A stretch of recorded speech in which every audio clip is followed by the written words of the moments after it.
Hey guys, here's my Canon video test shoot. So basically right now this is just obviously inside my room. I'll bring it outside so you can take some, a little bit of video from outside. It's mainly used for outdoor footage, so because all the light, it makes it shoot a lot better. But actually it shoots really well in the nighttime and with low light conditions. So that's a plus if we ever do like a night scene or something. Also, it's got an internal stabilizer, which I'll demonstrate in a second as well. Unfortunately, I don't think I'm going to have time to make the stabilizer rig yet, or until at least I come back from vacation. So once I do that, it's obviously going to look a lot better.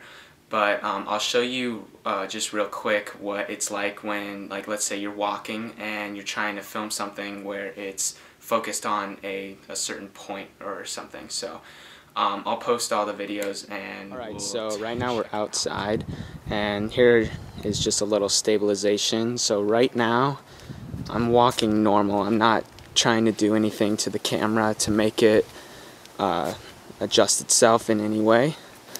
I'm not even really moving my hands like, too much or anything. Just walking normal. So obviously with the Steadicam this is going to be even better, but it still works pretty well. This is like jumping up and down. You can see that it stabilizes itself really well. Side to side not so much, pan, all that, but up and down is what we need because the rig will take care of that. Alright, so this is just a little bit of depth of field for you. The camera doesn't have the best because it doesn't have a manual focus ring. However, I can change it around just by touching the screen.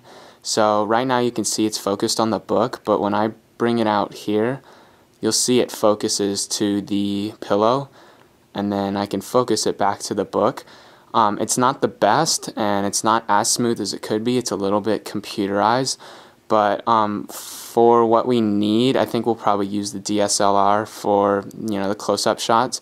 However, like when you get out here, it focuses pretty well, and you still get a depth of field or whatever you call it, even when you zoom in. So it does all right in that area. I wouldn't say it's the best manual focus. So here's the last bit of my camera that you guys might want to take note to.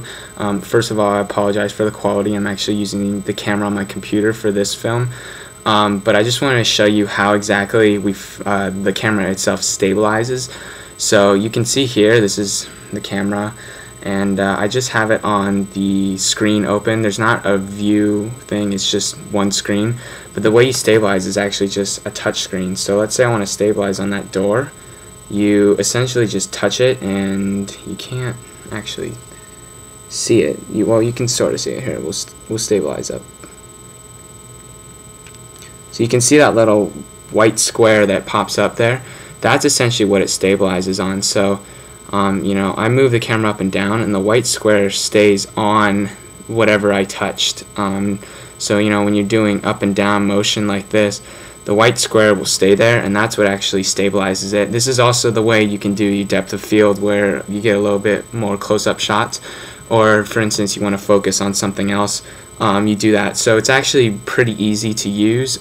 Basically all we do is as you're walking, you can just constantly adjust on what you press. So you can adjust down there, over a little bit, whatever you want as you go. You sometimes have to press it a couple times, but for the most part it works pretty well. And the very last bit on my camera that I want to talk about is the microphone.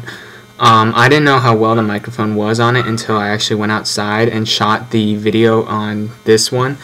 And you could see that it was actually pretty windy out there, and I was a little bit afraid that the microphone would pick up more of the noise of the wind than me actually talking. However, it did really well with all of the wind noise and me talking at the same time, and you could tell, or you can't even hear the wind at all. So that's another great feature of this camera. Here's a picture of it. You can check it out, look it up online and stuff, look at all the specs if you really care.